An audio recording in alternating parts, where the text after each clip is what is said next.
If you bow hunt long enough, eventually you're gonna miss. I've had a string of a few fortunate years where I didn't miss, my confidence was high. This year it finally happened. I missed not once, but I missed twice. So both times were due to range issues. I underestimated or overestimated the deer's range and I missed a deer completely.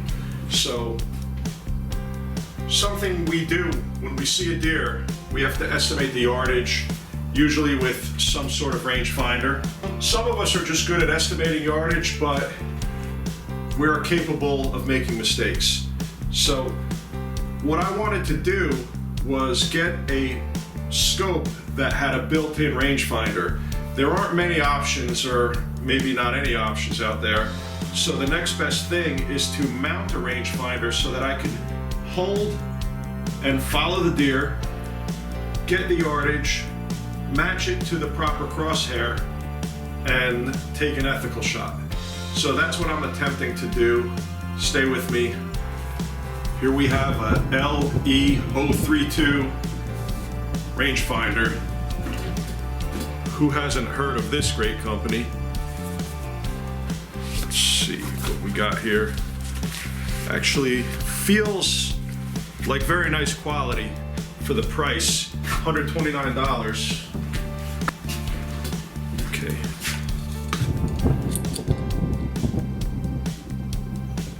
Here it is. It's activated by this on-off switch. The display will be on the back.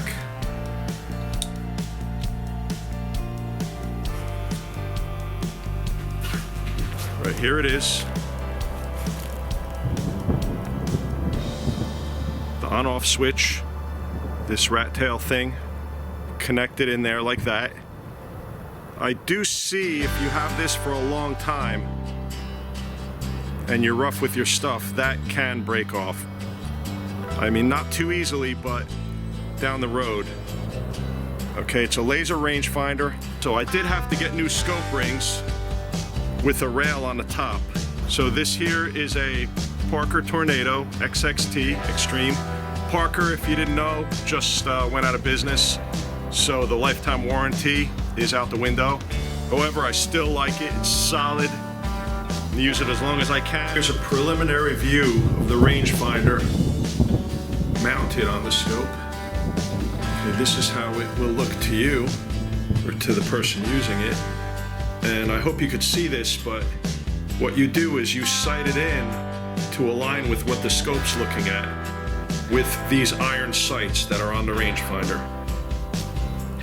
Okay, with the little adapter, it mounts very easily to the Picatinny rail.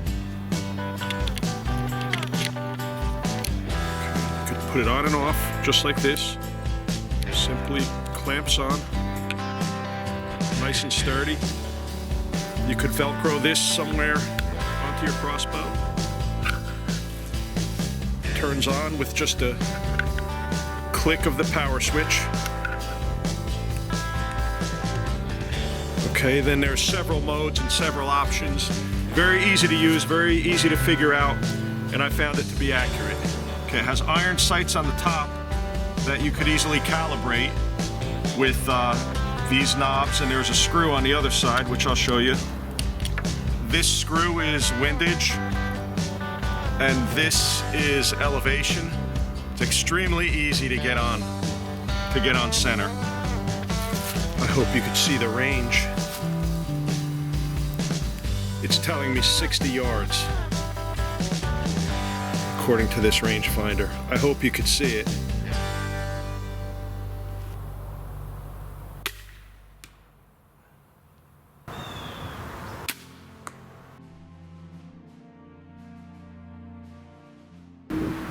Okay, the pros, generally, it's just kind of cool.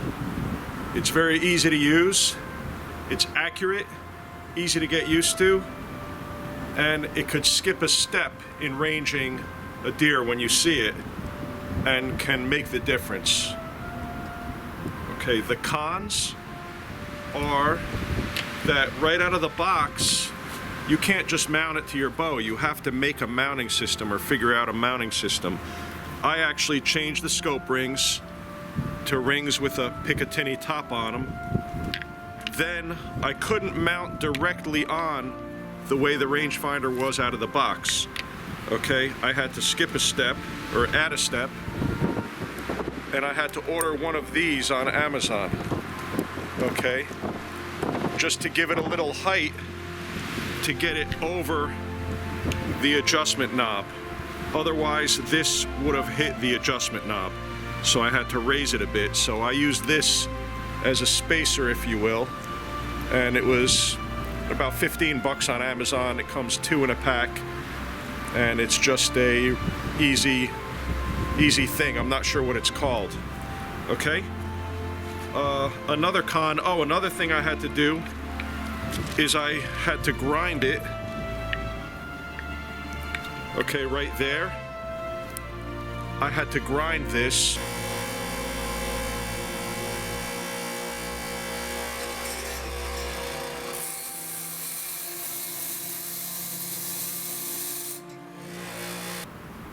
So that it wouldn't sit tight against the scope over here. So I just put it on a grinding wheel. One of these. This is unground, but no big deal. So I ground it so it would fit. So you could see that. You could see that little notch where I ground it right here. The last con, that's not really a con, but this doesn't plug in and out. This is a permanently attached rat tail, is the switch that maybe if you throw this around and use it and don't take care of it, that thing might eventually bend till it breaks off down the road. That's a possibility. So let's hope it doesn't happen. So there you have it. Okay, there's the mode button. Here is the power button that you can mount somewhere on your bow or crossbow. Okay, let's turn it on. Okay, there it is on. Press it again. It'll start telling us the yardage. So when you're locked onto something that you want the yardage at, say that tree over there, hit it again. Okay. It'll lock onto that yardage, so it'll just freeze on there so I don't have to remember it and just tell me the yardage.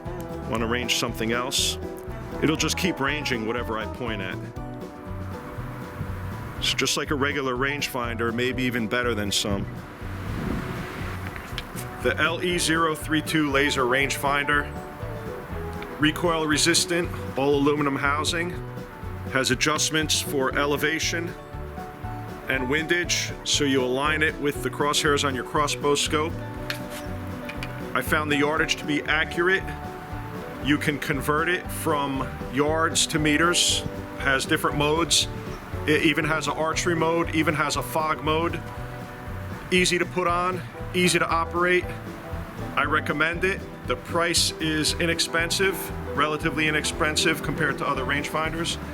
So if you like these videos, please subscribe.